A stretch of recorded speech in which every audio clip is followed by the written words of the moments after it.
Assalamualaikum warahmatullahi wabarakatuh. Saya Iksanul Mutakin, NIM 18020030. Di sini saya akan menjawab mengenai UTS atau kuliah hazmat. Soal yang pertama, apa yang dimaksud dengan material berbahaya? Yaitu zat atau bahan-bahan lain yang dapat membahayakan kesehatan atau kelangsungan hidup manusia, makhluk hidup lainnya, dan bahkan lingkungan hidup. Nomor 2. Sebutkan klasifikasi material berbahaya menurut United States Department of Transportation, The Orange Book, dan United Nations atau PBB, The Purple Book.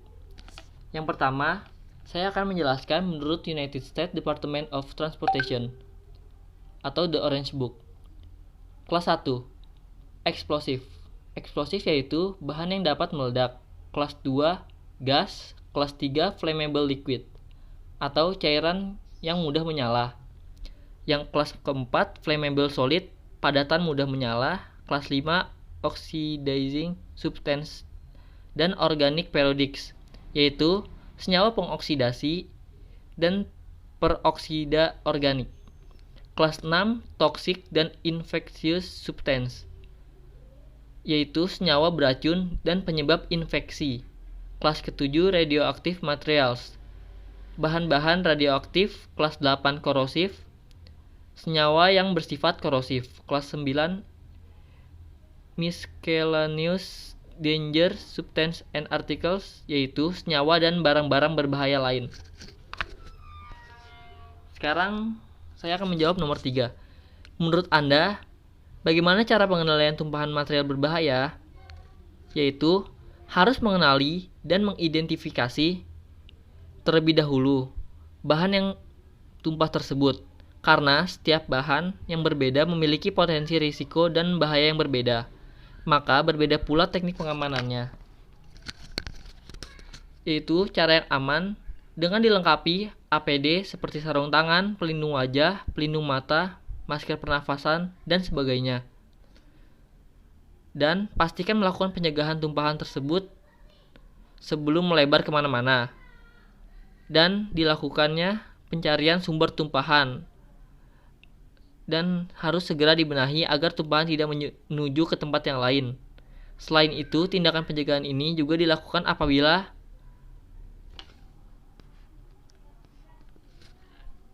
tumpahan sudah mencapai tempat-tempat yang sulit dijangkau.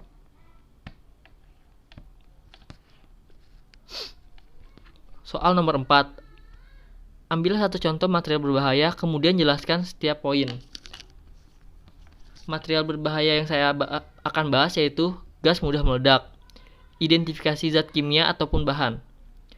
Identifikasi seperti nama, pembuat, termasuk alamat pembuatan, sertifikasi, hingga deskripsi singkat dari pembentukan bahan kimia yang dijual, hingga larangan.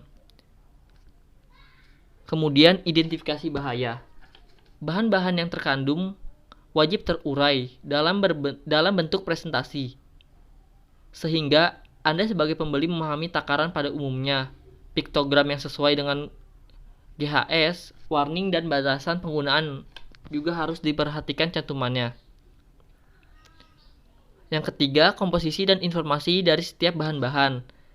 Zat, campuran, zat kimia yang berstatus rahasia dagang, yaitu zat atau sifat kimia terutama nama zat, dan campuran zat wajib diberikan keterangan SAS, nama umum, sinonim, dan nama pasar.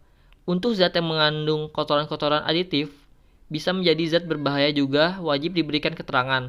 Berlaku untuk campuran, wajib mencantumkan konsentrasi dengan presentasi yang tepat untuk setiap bahan yang dijelaskan, termasuk variasi, kisaran konsentrasi, hingga batch produksi untuk setiap produksi yang dilakukan. Tindakan pertolongan pertama. Mencantumkan instruksi pertolongan pertama jika terjadi kecelakaan dalam penggunaan ataupun selama proses pencampuran.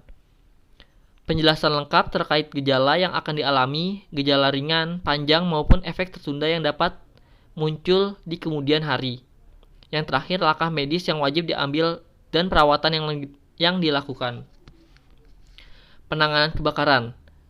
yaitu rekomendasi alat kebakaran yang digunakan sebagai proteksi, alat pelindung yang wajib dikenakan oleh petugas ketika melakukan pertolongan, langkah yang wajib diambil dan dijauhi ketika bahaya terjadi.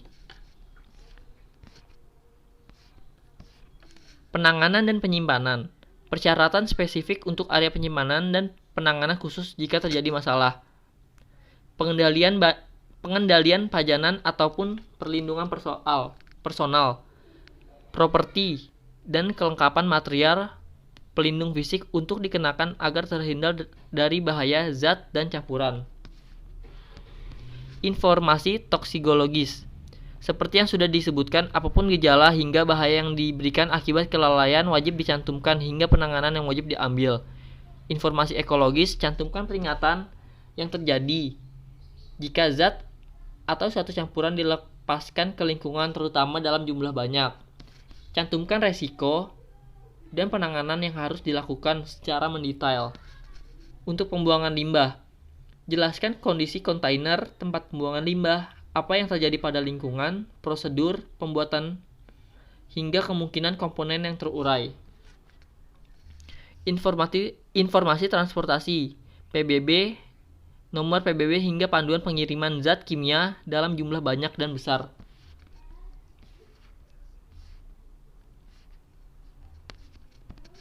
Sekarang saya akan menjawab soal nomor 5. Jelaskan ketentuan dalam membuat plakat. Ketentuannya yaitu label B3 berbentuk persegi panjang dengan ukuran disesuaikan dengan kemasan yang digunakan. Catatan, ukuran simbol pada alat angkut 25 cm x 25 cm, ukuran simbol pada wadah dan kemasan 10 x 10 cm.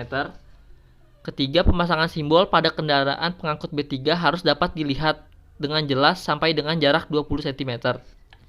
Nomor 4, warna dasar putih, garis tepi tebal berwarna merah dengan piktogram berwarna hitam. Sedangkan gambar simbol disesuaikan dengan jenis karakteristik B3. Soal nomor 6. Menurut Anda, mengapa perlu dilakukan pengendalian tumpahan material berbahaya? Apakah hubungannya dengan ketiga? Yaitu untuk mencegah kecelakaan dan penyakit akibat kerja, akibat penggunaan bahan kimia berbahaya di tempat kerja, maka perlu diatur pengendaliannya. Hubungannya dengan ketiga sangat erat, karena fungsi ketiga yaitu mencegah kecelakaan kerja yang dapat terjadi di tempat kerja tersebut. Sekian jawaban dari saya. Wabillahi taufiq wal hidayah. Wassalamualaikum warahmatullahi wabarakatuh.